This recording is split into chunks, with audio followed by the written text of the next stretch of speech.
Bonjour à tous et bienvenue sur Orphelia. Aujourd'hui, on va parler d'un alchimiste de langue arabe du nom de El-Touraï. d'El-Touraï. Et donc, c'est un poète, un philosophe, un alchimiste et un gouverneur de la ville de Tourara, d'où l'appellation de son nom. Il a vécu au XIe, XIIe siècle en terre d'islam. Donc c'est un alchimiste de langue arabe et il est tiré de mon ouvrage Alchimie arabe où j'ai mené une étude sur certains aspects, de son alchimie et présenté un peu son idéologie et nous allons parler de lui et bien sûr des extraits que j'ai pu tirer de mon alchimie arabe. Comme ça, vous avez un peu l'idée de ce que pourrait être disons, une autre alchimie que vous ne connaissez pas. Et dans la pensée de cet auteur, déjà, la quête de la sagesse en alchimie apparaît comme une pérégrination vers la Prisca Theologia. Alors, Prisca Theologia, c'est-à-dire un dévoilement de l'éternelle sagesse auprès de l'alchimiste. On va parler de cette Prisca Theologia.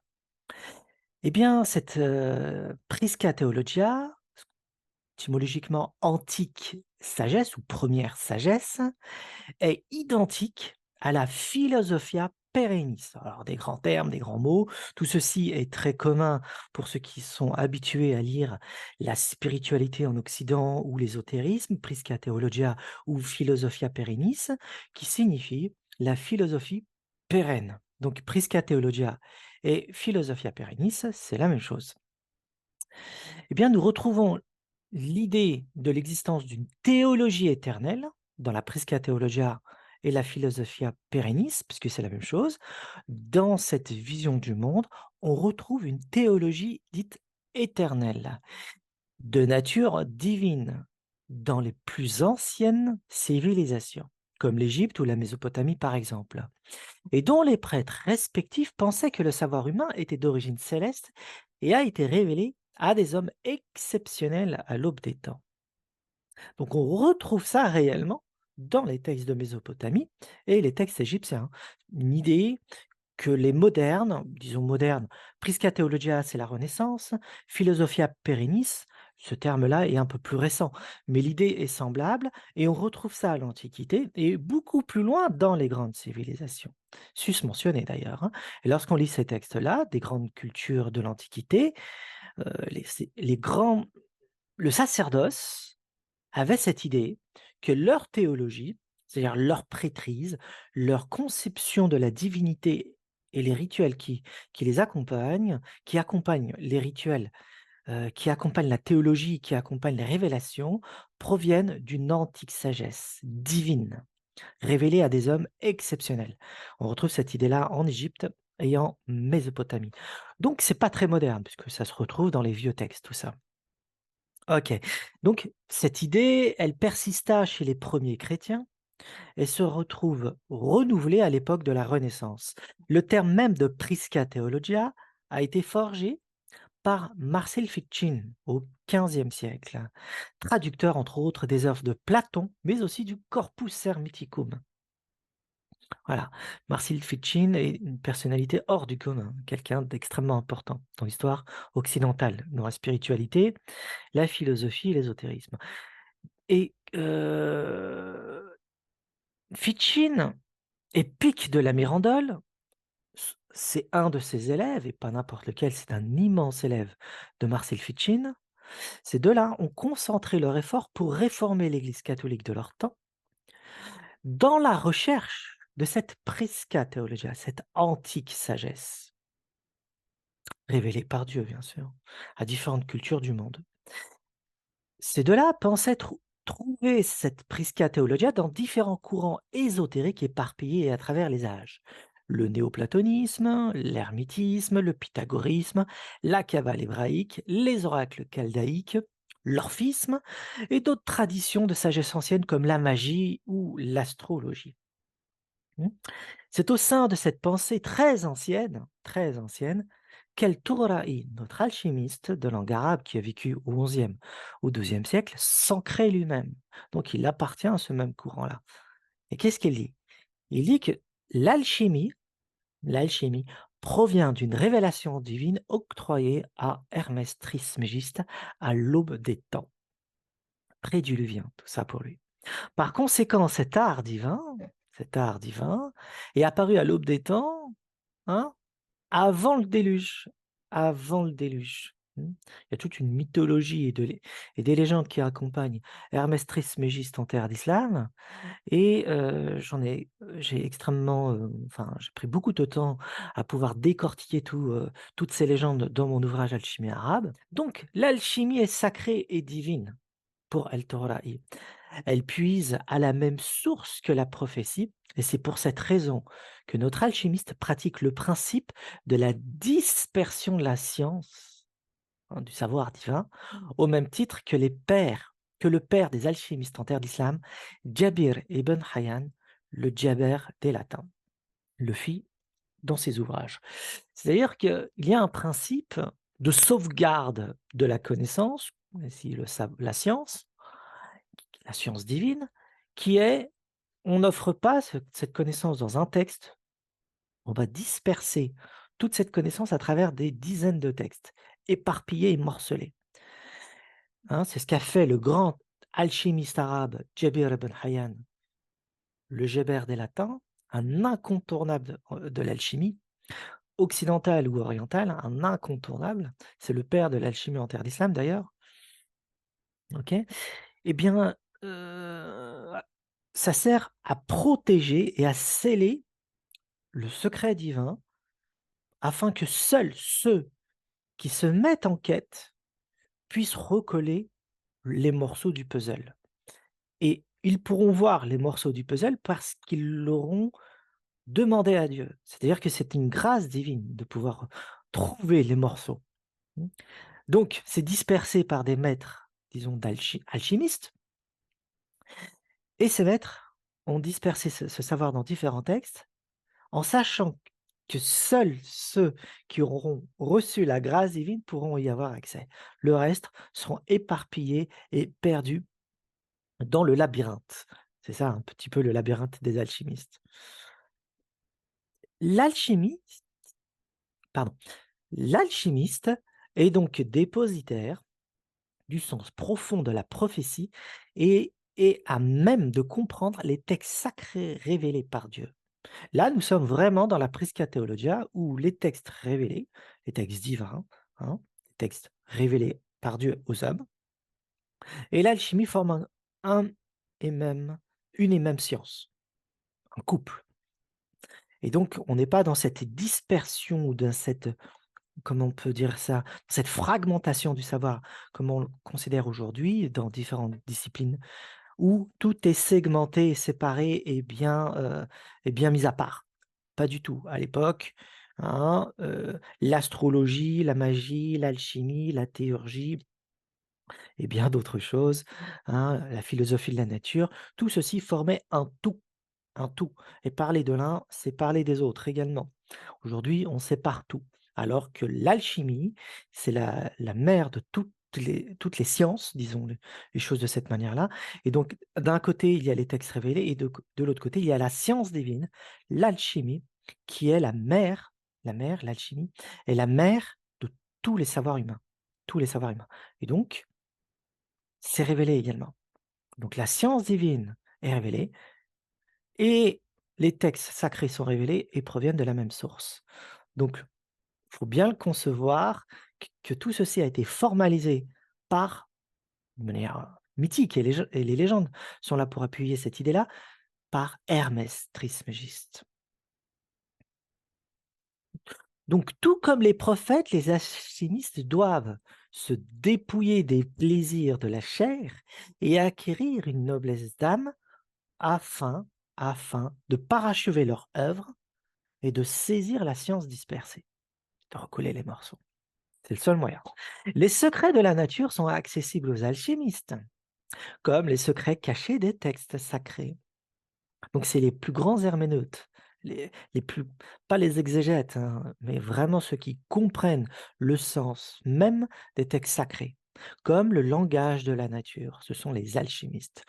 Mmh. C'est d'ailleurs il n'y a pas de différence pour les alchimistes de cette époque-là entre le langage de la nature, la science de la nature, le langage employé dans les textes sacrés et la science de compréhension, hein, des textes sacrés. Et par un jeu en miroir, eh bien, le creuset est une révélation, une apocalypse, c'est-à-dire des révélations divines. Et c'est un langage que l'alchimiste comprend, puisque c'est un langage de la nature, et c'est le langage des textes sacrés révélés. Et derrière ce langage, il crée dans le creuset, hein, ce qui se déroule dans la nature et ce qui se déroule dans le texte sacré, et il y a un rapport miroir. Et par effet également miroir encore, tout ceci se joue en lui-même. Donc, alchimie, qui est la mère de tous les savoirs, la science de la nature, donc c'est l'alchimie. D'un côté, les textes sacrés, et en lui, mmh, il y a cette connaissance divine qui est dispersée, qu'il va falloir retrouver pas à pas. Et donc, dès que l'on parle du secret de la nature, de la philosophie de la nature, du langage employé dans la nature, mmh, eh bien, il en sera de même pour les textes révélés. C'est le même process et le déroulé, provient du même processus même. Et cette méthode sera appliquée également pour la connaissance de soi. Et dans le creuset, vous voyez, ça marche comme ça. C'était une sagesse qui englobe un savoir total et globalisant. Mmh. Nature, texte sacré, connaissance de soi et le creuset. Les disciplines de l'arcane est de mise chez El-Toraï, puisque la sagesse est une voie initiatique. Entendez bien maintenant, entendez bien que cette connaissance initiatique, c'est ce qui sera mis en place dans dans tout cet ensemble du savoir que je viens de vous décrire. Il énonce dans son traité intitulé Kitab al-Mafatih al-Rahma wal-Asrar al-Hikma, qui veut dire le livre clé de la miséricorde et les secrets de la sagesse. Il dit ceci: si tu veux satisfaire la demande de quelqu'un qui invoque ta guidance concernant certaines parties des secrets, prends garde à ce que quelques conditions soient remplies. Il faut qu'il soit demeuré longtemps à ton service, ne contestant jamais tes décisions, qu'il soit doté d'une âme pure, d'une intelligence sans faille, d'une parfaite courtoisie. Il faut encore qu'il soit ferme et sincère dans ton amitié, obéissant aveuglément à tes ordres sans te demander d'explication, silencieux toujours et non pas bavard avec ses semblables, ne répondant pas à leurs propos, sous peine de les informer de ce que tu n'aimes pas. S'il remplit ces conditions, rien n'empêche alors que tu l'orientes, mais au fur et à mesure, en plusieurs séances plutôt qu'une seule, car autrement, il mésestimerait l'art et s'autoriserait à y guider, sans précaution aucune, les autres. Fin de citation. Vous voyez, donc, méthodologie, on enseigne l'arcane de l'alchimie, voici les conditions à remplir, et ce sont les conditions que personne ne remplit aujourd'hui. Je ne pars pas en tant qu'alchimiste, hein, les praticiens, les opératifs comme on dit, j'en ai aucune idée de la manière dont ils procèdent, OK? Mais ceci a une valeur globale et générale pour toute la spiritualité et l'ésotérisme.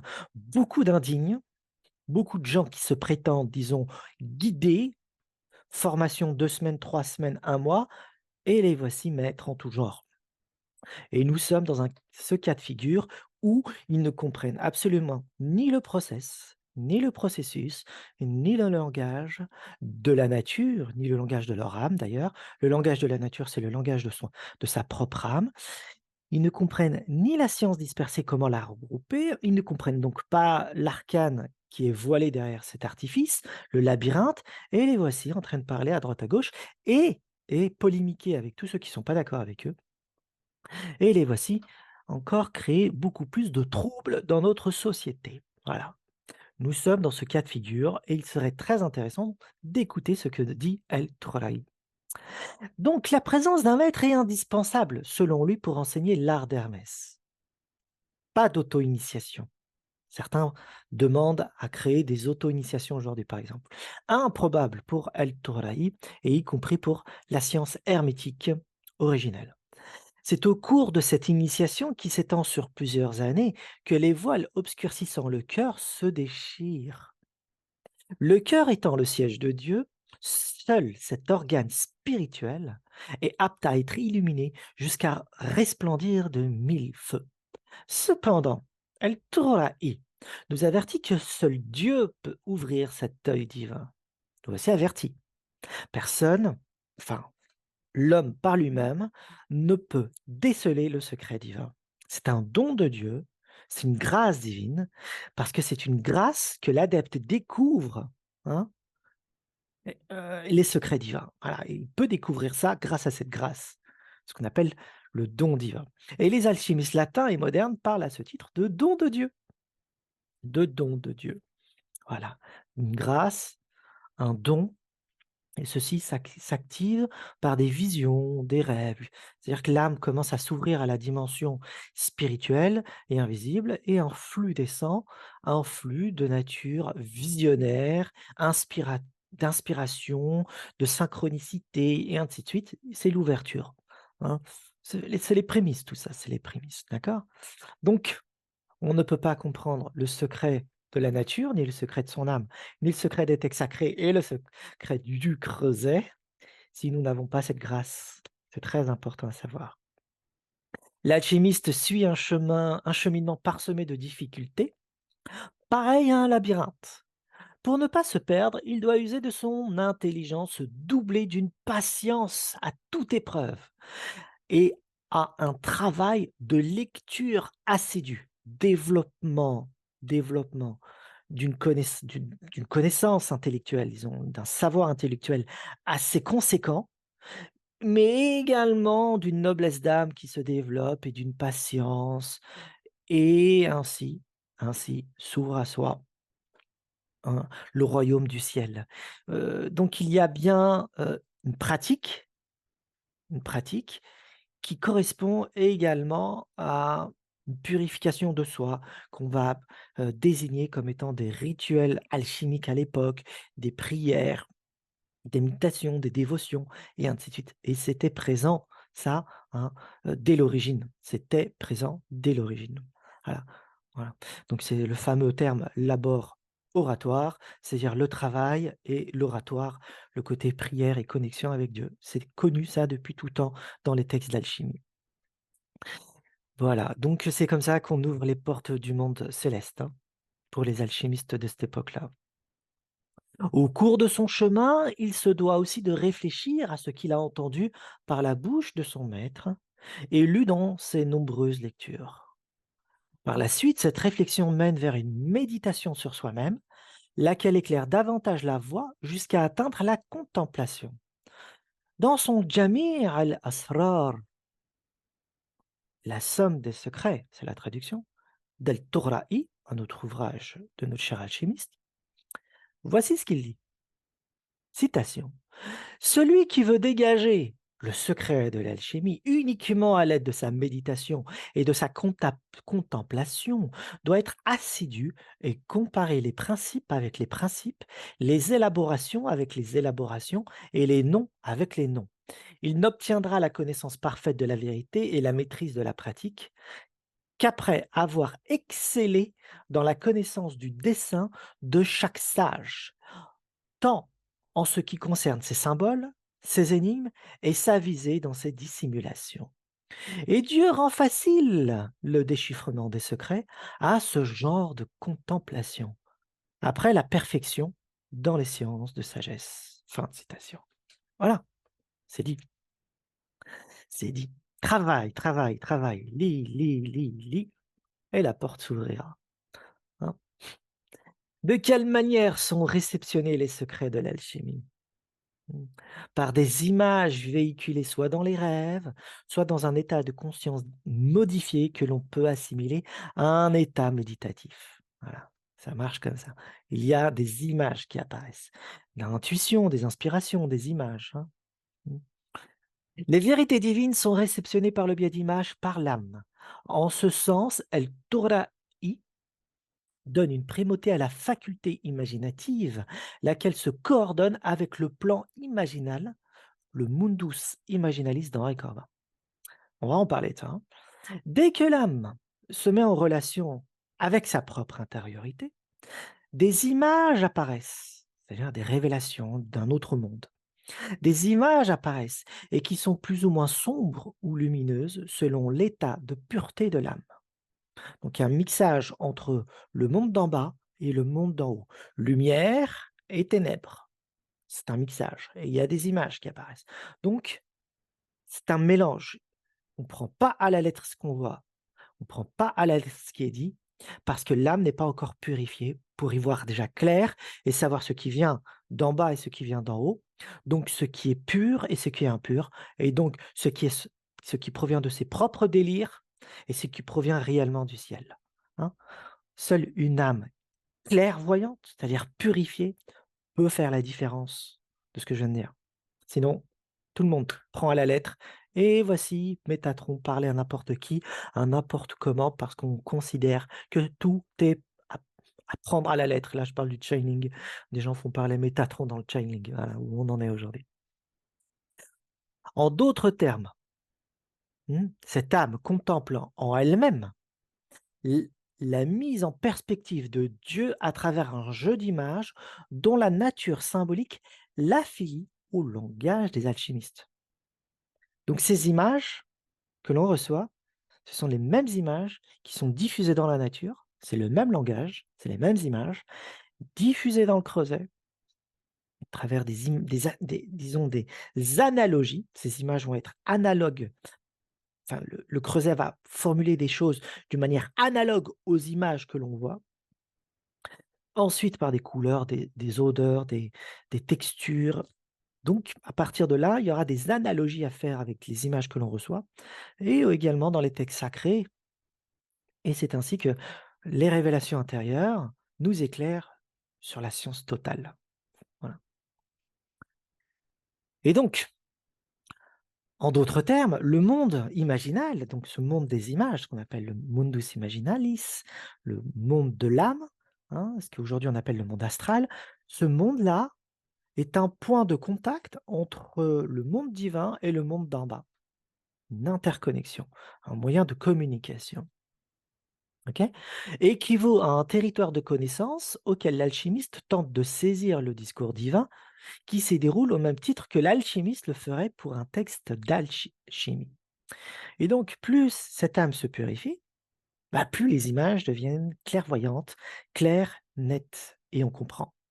Et ça devient limpide au fur et à mesure du temps. Au départ, on n'y comprend rien, et à force de lire et de travailler, on commence à saisir ce qui est dit, et on commence à purifier son âme, et on commence à voir ce qui est vrai ou pas, c'est-à-dire ce qui vient de nous ou ce qui vient d'ailleurs. Et là, on nettoie, et on y voit plus clair. Comme un miroir à polir. Un miroir à polir, qui est celui de son âme. On n'y voit pas clair et on polit, et on polit, et on polit, et on commence à y voir plus clair. Et ce miroir commence à refléter davantage les réalités les plus hautes. Pour l'instant, ce miroir est embué et il est sali. C'est notre âme. Ok. Ce qui note à nouveau que les révélations et le langage des alchimistes partagent une commune nature, puisqu'ils puisent à la même source. Le caractère sacré des textes alchimiques s'en trouve d'autant plus accru lorsque l'adepte saisit par une illumination le sens véhiculé dans un ouvrage alchimique. La secrète vision apparue chez l'adepte se voit dès lors scellée par lui-même, à partir du moment qu'il en perçoit le fondement. L'art d'Hermès est entièrement élaboré par cet arcane, ce qui explique tous les méandres et les dispositions que prennent les maîtres alchimistes à préserver le secret divin.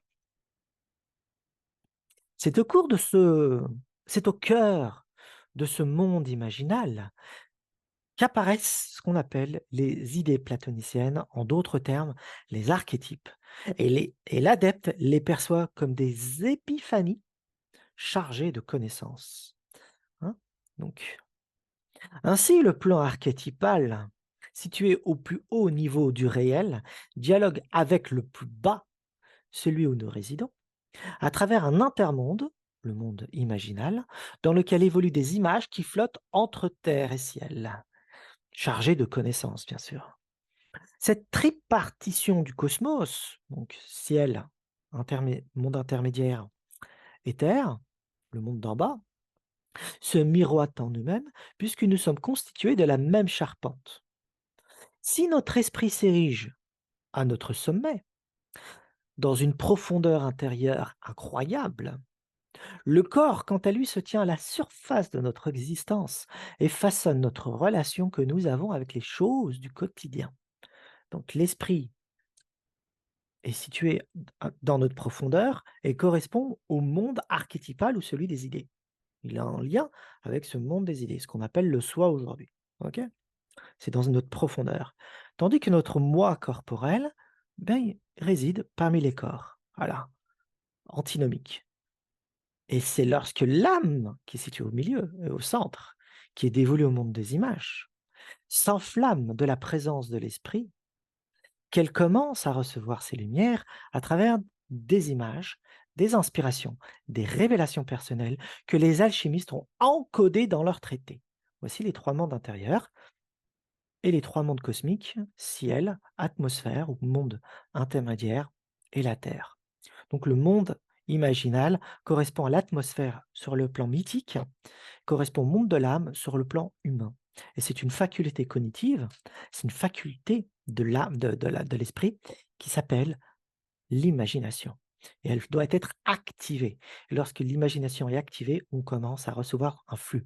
Lorsqu'elle est passive, cette imagination est au service de la matière, du plaisir des corps, des sensations corporelles, et elle ne fait que traiter cette information-là en boucle. Donc on est en prison.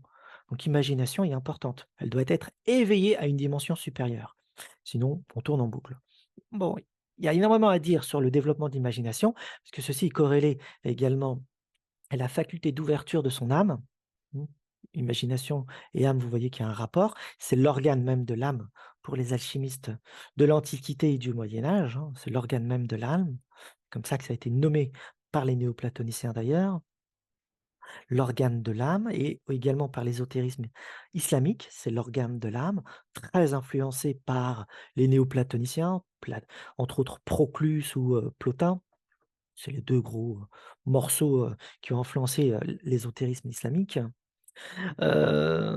Et donc, cette âme donc, possède un œil c'est un organe de sensation qui ouvre son espace de compréhension à d'autres réalités. Et lorsque cet organe est fermé, comme un œil, ça se ferme et ça s'ouvre, voilà. Lorsque cet œil est fermé, cet organe est aveugle au monde invisible.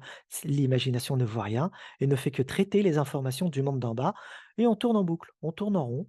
Voilà, voilà. Et dans ces cas-là, on n'est que dans une forme freudienne et purement freudienne de l'être humain où il y a une déchetterie intérieure qui s'appelle l'inconscient et ensuite on déverse à l'extérieur dans un défoulement la déchetterie que l'on a reçue à l'intérieur dans le refoulement extérieur. Voilà. Et donc, refoulement, défoulement. Et vous avez une vision très freudienne. C'est la vision matérialiste du monde d'en bas et elle correspond à une réalité, disons, où l'organe de l'âme est fermé. Et lorsque l'organe commence à s'ouvrir, là, c'est l'organe de l'âme, l'imagination, eh bien, on est dans une imagination qui commence à s'éveiller. Donc, imagination passive, l'œil est fermé, l'organe de l'âme est fermé, aucune inspiration, on voit rien. Et quand ça commence à s'ouvrir, on appelle ça l'imagination qui s'active, qui commence à s'éveiller. Et l'âme commence à recevoir par inspiration des idées, mais d'abord c'est mélangé. Hein. Et aujourd'hui, dans le channeling, le médiuminisme, enfin toutes les voies même le spiritisme, toutes les voies qui ouvrent l'œil de l'âme, dès qu'ils reçoivent quelque chose, ils prennent ça à la lettre. Hein, prennent ça à la lettre. C'est pas à prendre à la lettre, c'est un mélange au départ. On appelle ça le mixus dans les textes grecs. Mixus, mixé, quoi, vous l'entendez le bien. C'est mélangé, c'est mélangé. Et donc, il faut purifier tout ça. Donc, il faut purifier son âme afin que l'organe s'éclaire et reçoivent correctement des visions, des images et des inspirations. Et ça, c'est l'objectif même de l'alchimiste, puisqu'il pratique ça dans son œuvre, dans le creuset. La purification de la matière, hein, la transmutation des métaux, hein, équivaut à la purification de son âme. Donc, purifier les métaux, c'est purifier son âme aussi. Mais c'est découvrir les secrets de la nature également. Vous voyez, le triptyque, et c'est ce qui se passe dans les textes sacrés. Voilà.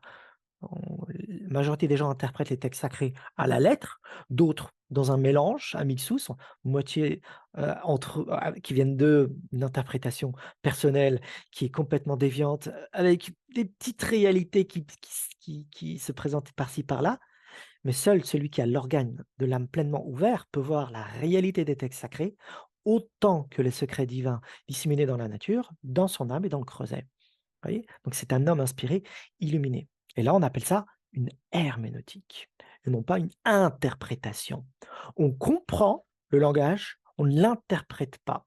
Une grande différence entre comprendre et interpréter, hein. Exemple bateau. Heu, Lorsqu'on discute avec quelqu'un, on cherche à le comprendre, on ne l'interprète pas. Si on commence à interpréter les propos de son interlocuteur, ça va finir en guerre tout ça, parce que plus personne s'écoute, plus personne se comprend, parce que on ne saisit pas le langage et l'information et le sens donné dans le langage à travers les mots de notre interlocuteur et on l'interprète. «Donne-moi le fromage», je lui ramène du sel, je lui dis: «Mais qu'est-ce que tu racontes?» «Bah, tu m'as dit de ramener du sel». On interprète ses propos. Tandis que comprendre, c'est accueillir la parole de l'autre afin d'entendre le sens de son propos, ce qui va développer l'entendement et l'entendement développe la sagesse. La sagesse provient de Dieu et elle se diffuse en soi. Donc, la compréhension développe l'entendement et l'entendement permet de cueillir la sagesse. Aujourd'hui, on n'est pas du tout dans cette affaire-là. Tout le monde interprète la nature, ne la comprend pas, parce qu'il faut se mettre à l'écoute de la nature pour la comprendre. C'est pas la même chose. Donc, on interprète ce qu'on va appeler aujourd'hui les théories. Tout le monde théorise la nature.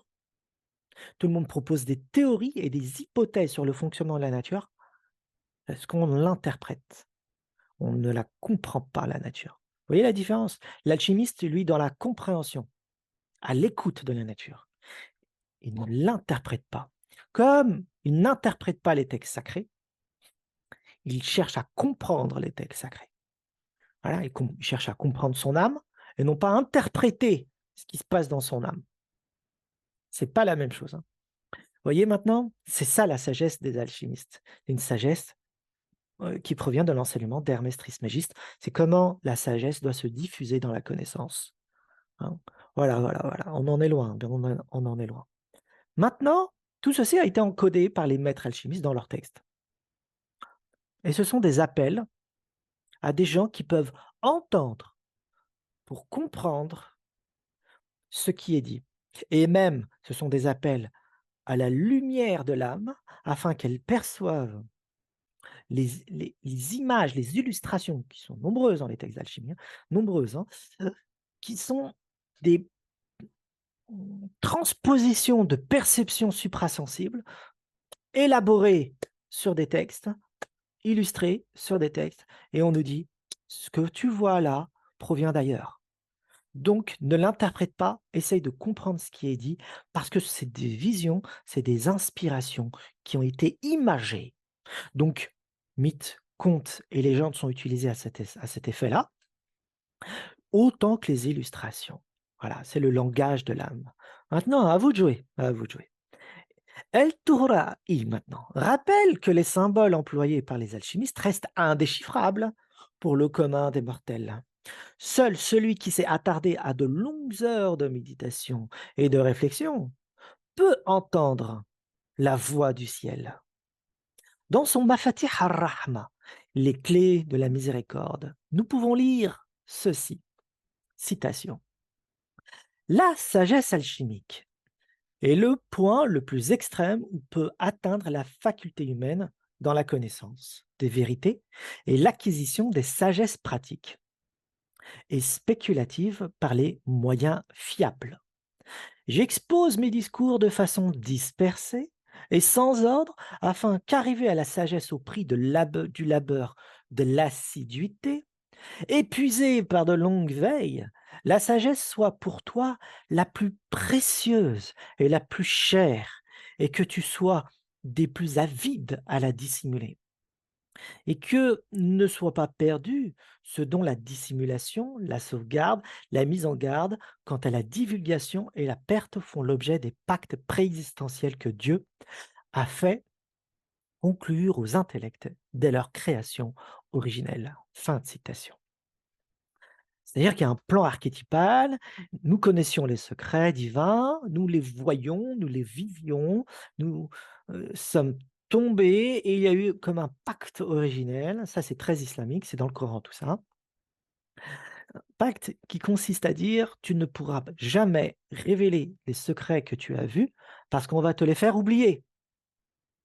L'homme a chuté et a oublié et il y a un jeu de mots entre le terme insan en arabe et nissa, nassa qui veut dire oubli. Donc insan veut dire homme et vous entendez le terme nassa, oublier, là, qui veut que ça soit de la même étymologie. Même si ce n'est pas vérifiable du point de vue étymologique authentique, c'est-à-dire que vraiment insan et nassa, ça ne provient pas réellement de la même étymologie, c'est un langage encodé, symbolique, pour nous donner une signifiance dans le terme insan, homme. L'homme sur terre, l'homme charnel est par essence un être d'oubli. Il a oublié sa patrie, il a oublié son plan archétypal, il a oublié les secrets divins, et maintenant il faut qu'il s'ouvre à lui-même pour redécouvrir ce qui a été oublié. Et vous remarquez que cette approche est, sur- s- pour ceux qui ont écouté mes vidéos sur Platon, c'est similaire cette idée-là. Le monde céleste, c'est celui de la vérité, de la lumière et de la contemplation divine. On voit tout. Et le monde des hommes, c'est celui de l'oubli et de la perte de la mémoire céleste. Et là, nous retrouvons dans le Coran, qui est exprimé cette fois-ci dans les textes d'alchimie, on le voit avec Al-Tura'i, qui ont saisi cette idée-là également. Parce que dans les textes arabes, du Coran bien sûr, on a cette même idée. Insan et oublié. Nisaya, Nasa, voilà. Insan, homme et oubli. Le Mafatih al-Rahma ou al-Asrar al-Hikma, qui signifie les clés de la miséricorde et les secrets de la sagesse, se compose en deux parties. La première moitié du traité est une longue introduction dans laquelle l'auteur présente un exposé systématique des doctrines alchimiques, de la théorie des quatre éléments à la préparation d'un élixir blanc pour la transmutation du cuivre en argent et d'un élixir rouge pour la transmutation de l'argent en or. La deuxième partie du manuscrit contient la traduction arabe d'Al-Tura'i d'un traité grec perdu de l'alchimiste Zosime de Panopolis. Les spécialistes ont analysé le traité attribué à Zosime et ont conclu qu'il s'agissait bien d'un authentique ouvrage perdu de Zosime. On a encore des textes non traduits de Zosime en langue arabe. Pour ceux qui connaissent Zosime de Panopolis, c'est euh, l'un des plus connus des alchimistes, hein, l'un des plus connus de l'Antiquité. Et celui qui nous a, qui a pu, enfin, ces traités, ce sont ceux qui ont pu survivre, hein, à toutes les destructions qui ont été faites à l'encontre des ouvrages d'alchimie de l'Antiquité. Eh bien, par rapport à cette masse de destruction, Zosime est celui qui nous a, les traités d'alchimie de Zosime, ce sont ceux qui ont pu nous parvenir un tant soit peu, pas en lambeaux, avec un ou 2 traités par-ci, par-là, c'est-à-dire des traités plus ou moins complets ou fragmentaires, mais on a énormément de choses sur Zosime par rapport à d'autres alchimistes. Sur Marie la Juive, par exemple, il y a plus rien, que des petites traces à droite à gauche, des petites citations. Sur Cléopatra, l'alchimiste, hein, plein de choses comme ça également, et ainsi de suite, ainsi de suite. El-Touraï mentionne dans ce même traité, à propos de Zosime, de Panopolis, sachez que le langage du livre du sage est étrange et énigmatique. On parle de Zosime, hein. C'est pourquoi j'accompagne notre livre, cette traduction, des explications et des interprétations. Fin de citation. Voilà pourquoi il a voulu euh, complètement commenter le livre de Zosime dans son ouvrage. Dans l'exposé que je vais vous présenter maintenant, et tiré de cet ouvrage, hein, le lecteur trouvera un récit alchimique dédoublé, situé à la fin de l'introduction de cet ouvrage. La première partie du récit est un déchiffrage d'un traité attribué à Hermès, tandis que le second relate le mythe de Salamane et d'Apsal.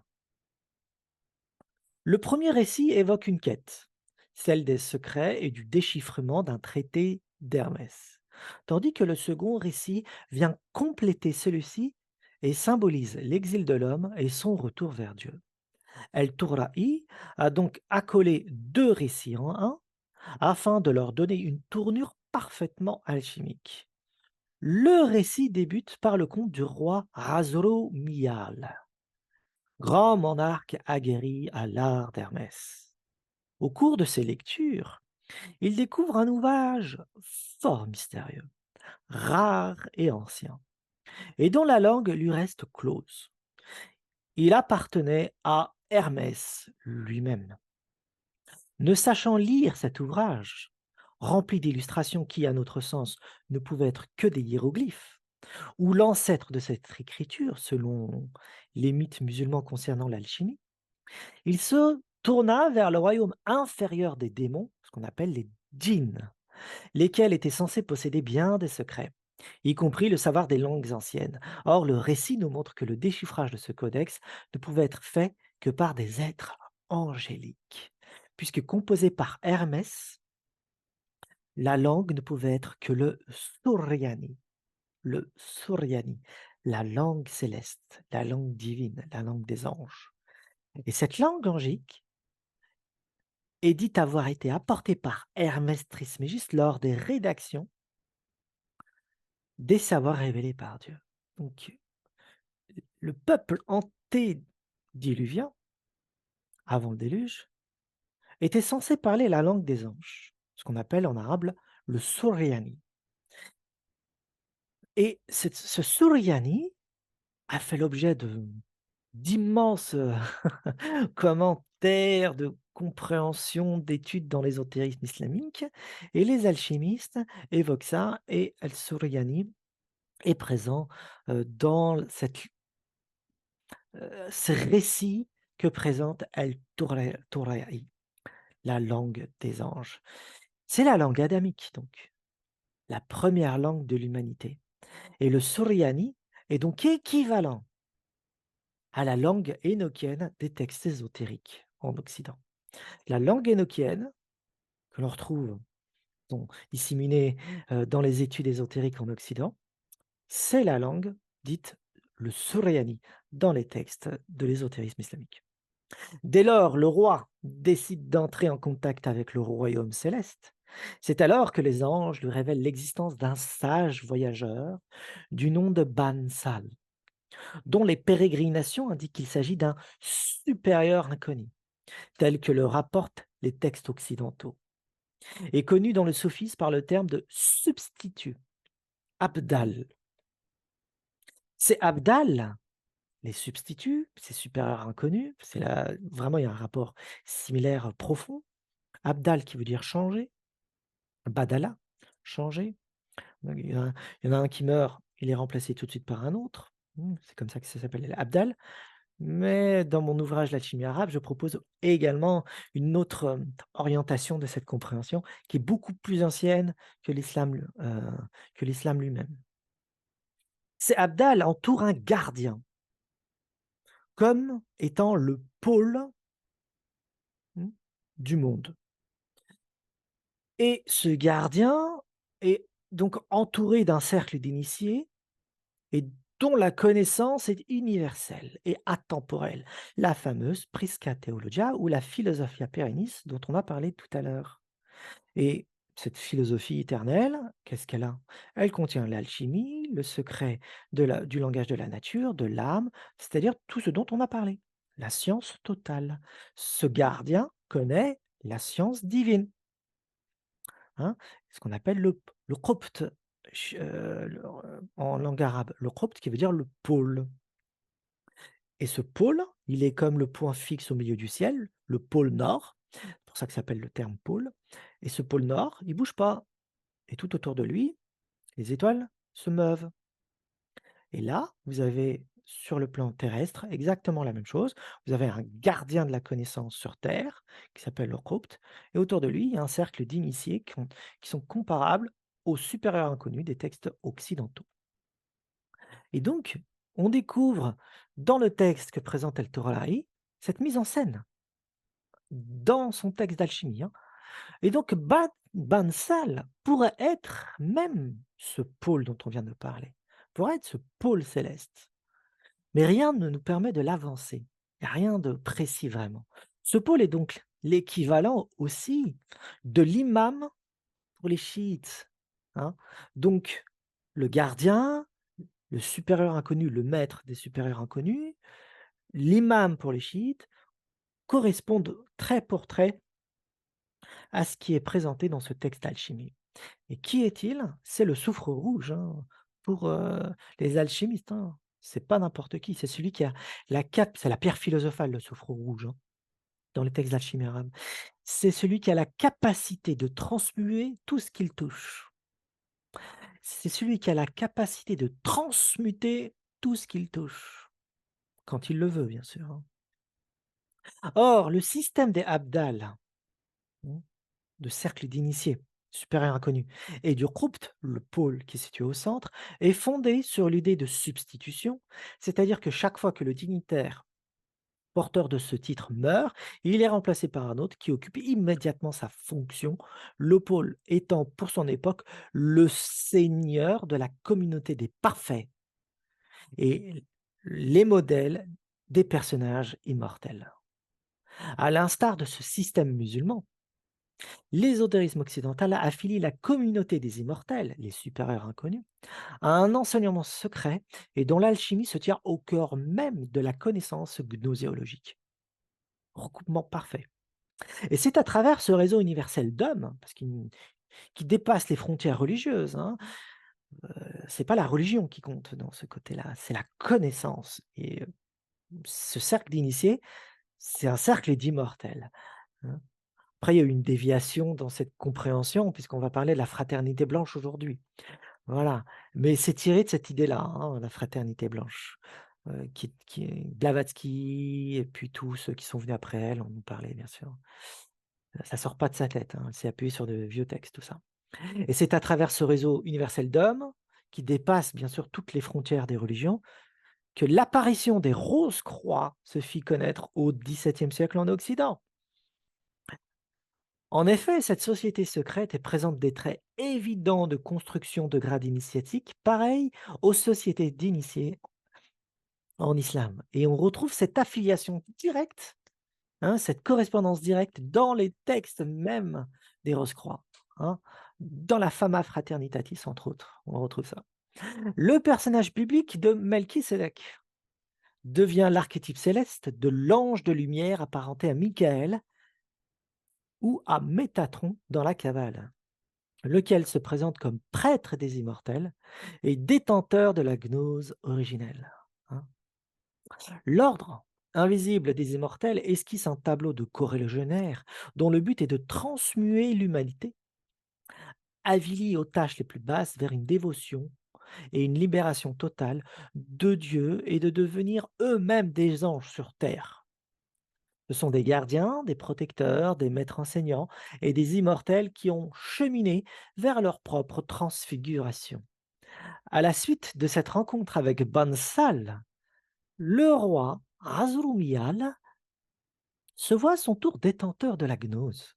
Et pour ce faire, Bansal lui révèle la clé de la compréhension du codex d'Hermès. Bansal lui présente alors 4 tableaux, lesquels font la jonction avec la deuxième partie du récit.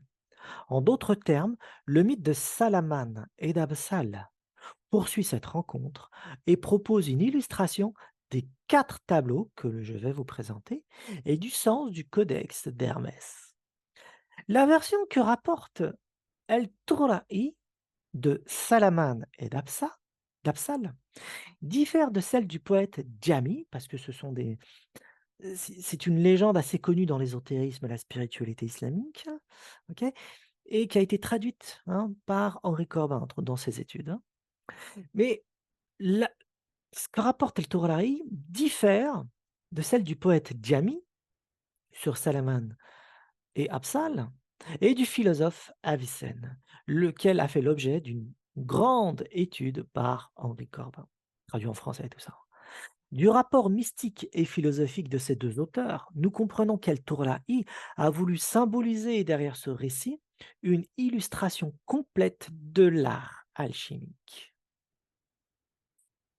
Donc ça devient un matériau de réflexion, ce conte de Salaman et d'Absal dans l'ésotérisme et la spiritualité islamique.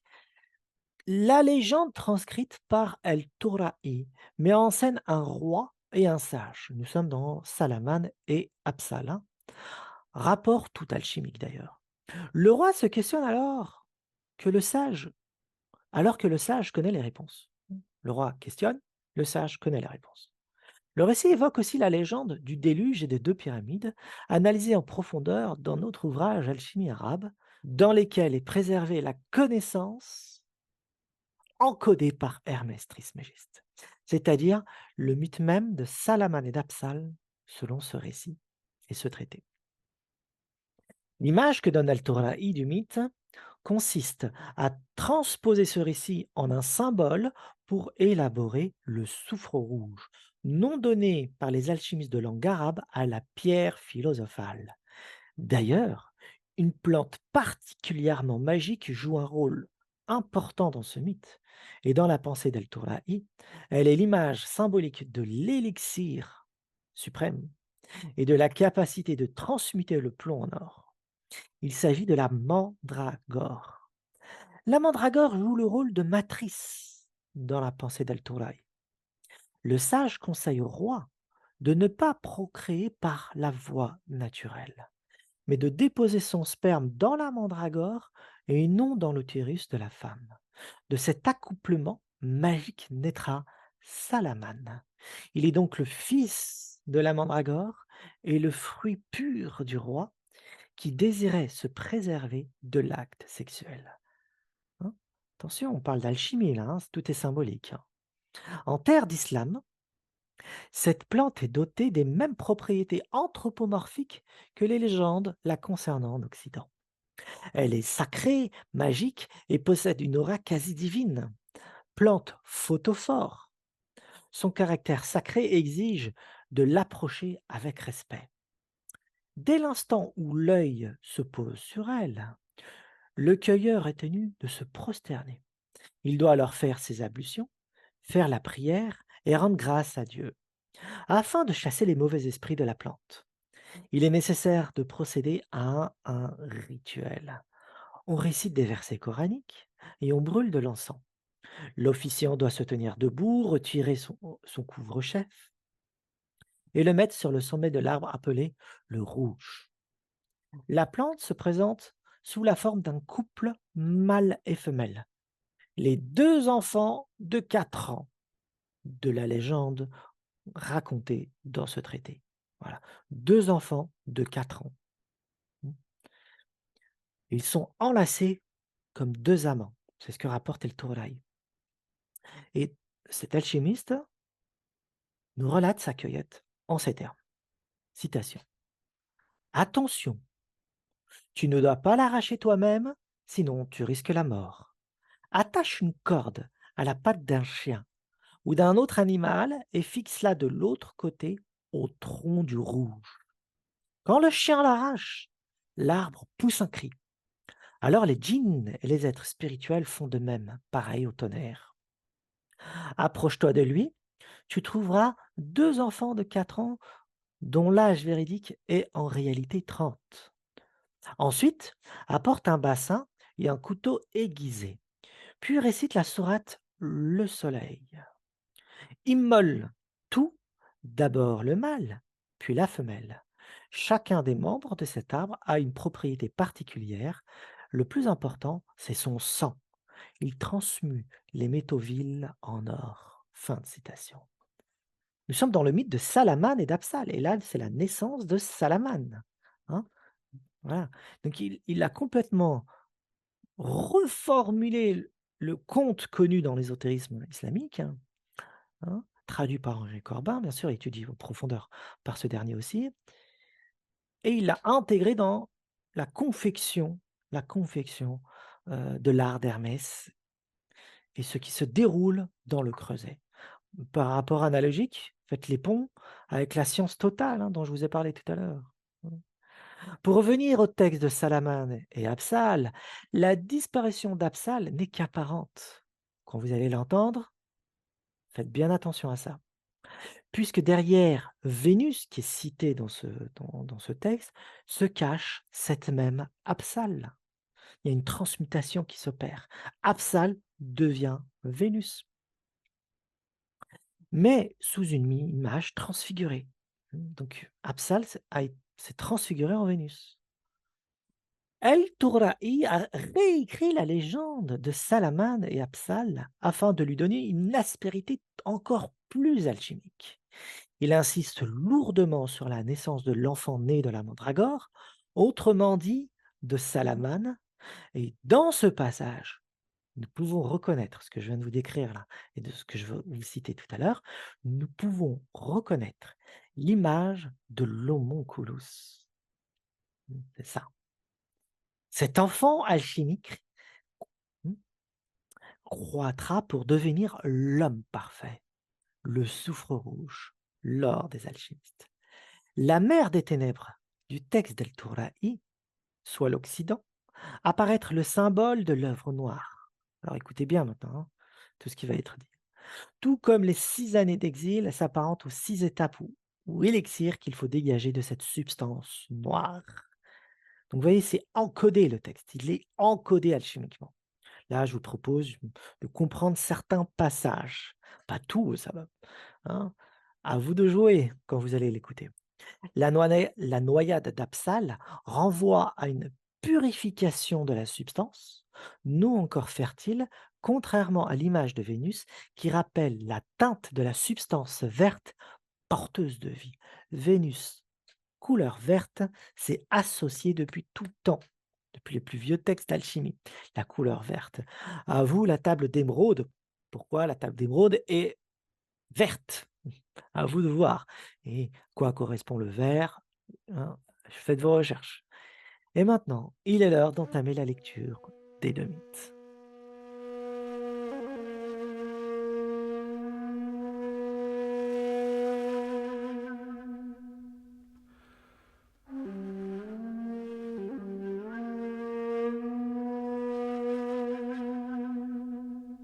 Le roi Razoromiyal et le sage Pansal. Dans un temps lointain, le roi Razoromiyal gouvernait la Grèce. On dit qu'il fut un sage, philosophe, éminent, particulièrement versé dans les différentes branches de la sagesse, hikmah. Durant sa vie, il progressa toujours plus en sagesse jusqu'à devenir désireux de connaître les différents domaines de la sagesse divine et l'art divin. Il découvrit un ouvrage dont on prétend qu'il avait appartenu à Hermès. On raconte encore qu'il s'agissait de planches de bois présentant des illustrations mystérieuses accompagnées d'écrits abscons rédigés dans d'anciennes langues inintelligibles. Le roi désirait par-dessus tout faire sien les enseignements de l'ouvrage, mais toutes les portes de la compréhension lui restèrent fermées. Il mit alors à contribution des démons, des ogres et différents types d'esprits inférieurs qu'il exhorta à déchiffrer les symboles inscrits sur les planches. Mais tout cela s'avéra vain. Après avoir anéanti une grande partie de ces créatures, il s'adonna ensuite, pendant 3 ans, à des exercices spirituels sans prendre le moindre repos. C'est alors que les êtres supérieurs spirituels lui indiquèrent le chemin. Ô roi, le déchiffrement de cet ouvrage dépend, lui dirent-ils, de l'intervention d'un homme sage, intelligent et devin nommé Bansal. Il habitait autrefois aux confins de l'Occident, mais il a voyagé et il est à présent très proche de nous. Demain matin, tu sortiras de la ville et tu te dirigeras vers la région des oratoires. À tel antre, tu rencontreras un vieux sage contemplant un cahier disposé autour de lui. Derrière ce vieux sage, il y aura un homme ne possédant qu'un œil et dont l'un des pieds est allongé. Il attendra ton arrivée comme la venue d'un événement merveilleux qu'il aura lu dans les traits du vieux sage.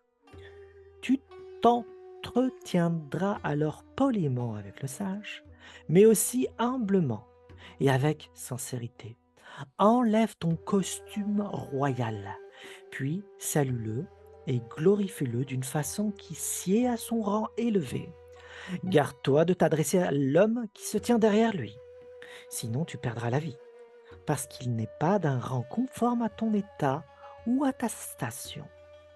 Si tu agis selon nos conseils, le sage te rendra ton salut et proclamera: Bienvenue, ô serviteur de Dieu. Pourquoi es-tu venu? Connaissant ton rang, je suis venu pour être serviteur, répondras-tu. Je voudrais te servir avec la plus parfaite courtoisie et en toute sincérité. Si tu prononces ces paroles d'une parfaite courtoisie, il te dira alors: Assieds-toi en tant que disciple. Quand tu te seras assis, ô roi, il te regardera attentivement, puis il dira en souriant: Oui, tu es lui. Les êtres supérieurs ajoutèrent: Ô roi, ensuite, sois et agis comme il veut. Le roi suivit scrupuleusement leurs conseils. C'est alors que le sage lui révéla que la clé de ce qu'il cherchait se trouvait dans les 4 tableaux. Ces derniers étaient représentés sur certains feuillets disposés devant le sage. Voici la reproduction de ces tableaux.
Le sage déchiffra l'ouvrage dans son entier et conseilla vivement au roi de sauvegarder les secrets qui venaient de lui être confiés. Le sage lui rapporta ensuite un récit tout en insistant sur son importance et sa richesse symbolique. Ce récit n'est autre que celui de Salamane et Abassal.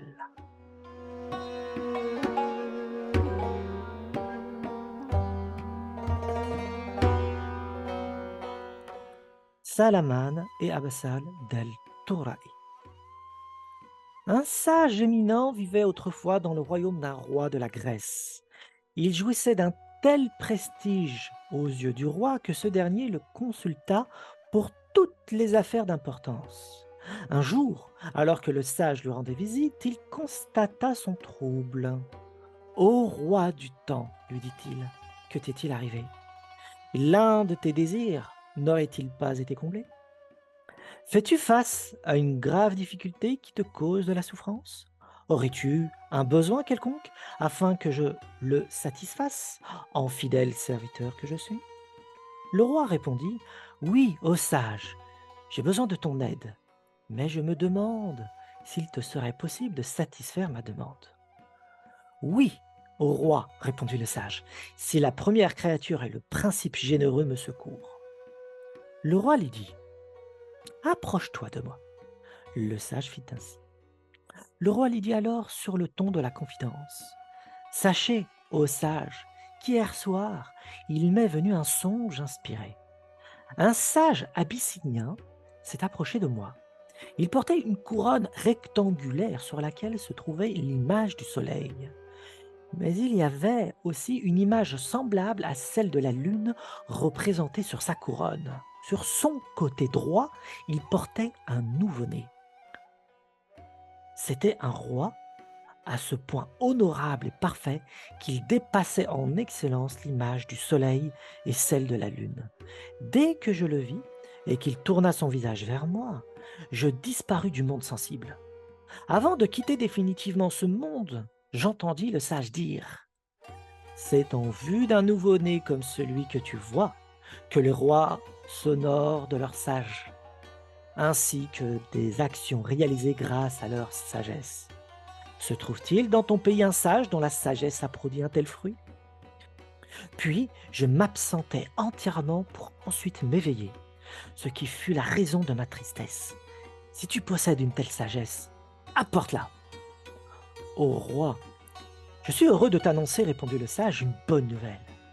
Tu vas bientôt obtenir ce que tu cherches. Je voudrais savoir, déclara le roi, de quelle matière est le nouveau-né. Le sage répondit: Ô roi, de la même matière que celle de la procréation naturelle du nouveau-né, car c'est comme cela que la sagesse divine s'effectue. Si c'est ainsi, continua le roi, en quoi consiste l'honneur présumé des sages? Je te fais connaître, répondit le sage, les secrets de la sagesse et les modes de technique justes. Sache que l'engendrement de toutes sortes d'êtres, avec toutes les différences et la multiplicité que cela implique, n'est possible qu'à partir de la matière sur laquelle s'effectue la sagesse divine dans le monde de la génération. Prenons l'exemple du palmier dont la matière est nichée dans son noyau. Il ne peut pas être dérivé d'une autre substance que celle de son noyau. Prenons un autre exemple, celui du mercure et du soufre. Dans la mine, l'or ne provient que de ces deux éléments. Quant à l'être humain, son engendrement est possible, si ce n'est par le sperme du mâle. Par conséquent, ton opération n'est réalisable, au roi, qu'à l'aide de ton liquide séminal. Le roi répliqua une fois encore: Ô sage, étant donné que l'engendrement humain n'est possible qu'ainsi, qu'est-ce qui constitue alors le privilège particulier des sages? Et le sage d'expliquer: Oui, il est vrai, au roi du temps, que la création du nouveau-né évoquée tout à l'heure se réalise à partir de la matière humaine. Or, notre privilège consiste en ce que nous ne l'accomplissons en aucune manière par l'union sexuelle. Nous nous passons donc de l'élaboration faite par la voie utérine. Nous procédons au contraire par l'élaboration artificielle hors de l'utérus, tout comme les minéraux se forment dans les mines. Le sage poursuivit: Oui, oui, oui, ô roi, et moi, je ferai ainsi. Satisfait, le roi répondit: Oui, j'ai saisi. Le sage commença son travail. Dans la semaine, il préleva la liqueur séminale du roi, confectionnant un récipient subtil, fin et très délicat. Il s'adressa à lui: Ô roi, voici ce qui tiendra lieu de placenta de l'utérus. Le texte décrit ensuite la fabrication d'un autre récipient remplaçant l'utérus. Nous voyons l'image qui se trouve dans les manuscrits, la manière dont il est chauffé et la façon de nourrir la matière, le liquide séminal.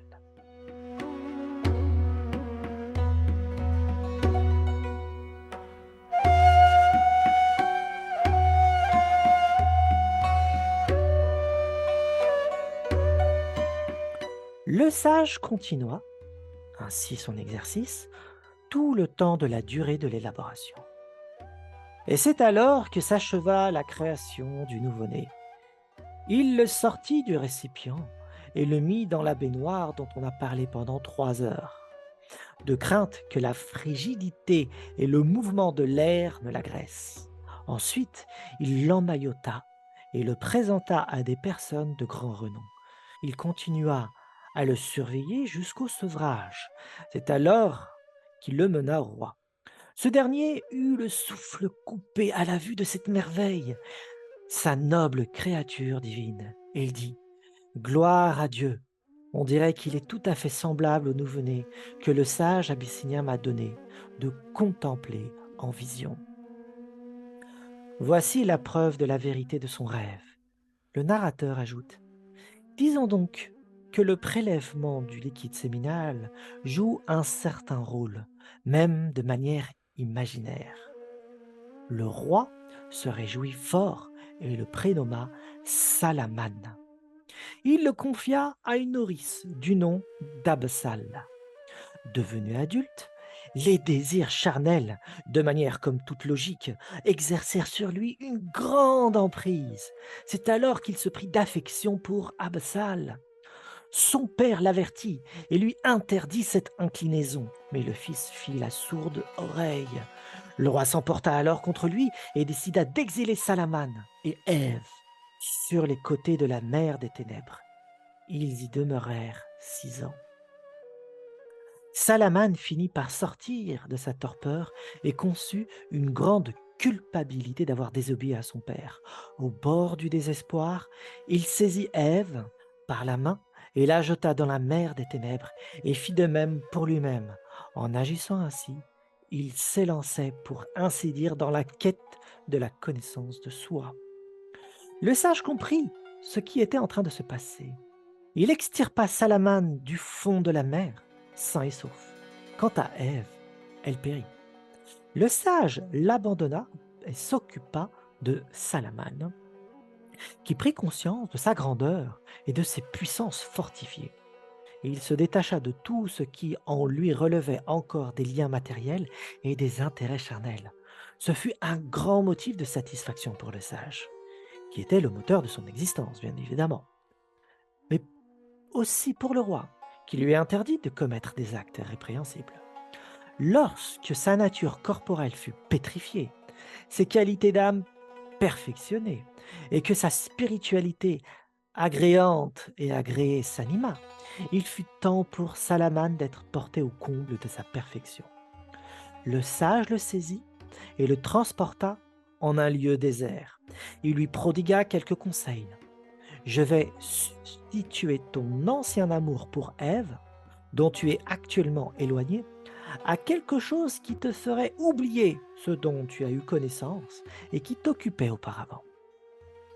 Afin de tenir sa promesse, le sage sollicita les êtres spirituels jusqu'à ce qu'il ait fait sienne la force spirituelle de Vénus. Il la fit alors descendre et la plaça devant les yeux de Salamane. Quand il la vit, il sortit comme de lui-même et entra en extase. Son attirance pour Vénus était comparable à celle de la limaille de fer pour l'aimant. Ô sage, dit alors Salamane, elle m'a fait oublier l'amour d'Ève. Aurais-tu la bonté de m'unir à elle? Le sage rejeta sa demande. Quand il fut assuré de sa complète purification et convaincu qu'il avait renoncé à tout plaisir sensuel, il l'unit enfin avec sa sagesse, c'est-à-dire Vénus. Il persévéra dans son élaboration jusqu'à ce qu'il ait atteint son but et que soit produit le nouveau fruit. Un enfant pareil au croissant de lune naquit de leur mariage. Il vint au monde sensé, raisonnable, habile, sage, doté d'une âme immaculée et d'un esprit agréé. Voyant Salamane, le sage lui dit alors: Un homme comme toi, en raison de ses perfections, de ses qualités et de ses états acquis, n'a plus aucun besoin d'être élaboré. Vis donc en toute tranquillité. Tu es le but ultime de l'élaboration humaine et la visée finale du triplement existentiel des natures. Que mon salut et ma salutation soient sur toi.